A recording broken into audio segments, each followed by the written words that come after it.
So customer tanya, kenapa ambil habatus sauda, badan rasa panas-panas? So kita biasa panggil dia as a body heatiness. Pertamanya, habatus sauda dia mengandungi aktif compound seperti thymoquinone dan thymohydroquinone yang mempunyai tinggi sifat antioksidan dan anti radang yang menyebabkan heat inducing sensation.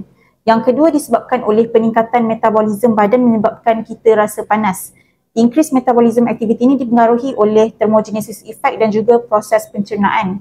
Yang ketiga, kepekatan dan dos habatus sauda tersebut. Makin tinggi dos, makin banyak aktif compound, makin tinggi warming effect. So akhir sekali disebabkan peningkatan aliran darah dalam badan, dia menguatkan lagi heating sensation tersebut. Perlu ingat bahawa efek pada setiap individu adalah berbeza. Dia ikut our own metabolism and sensitivity. Ada orang reaction badan dia terhadap habatus sauda lebih sensitif dan ada juga yang tak rasa apa-apa sebab body dia senang adapt.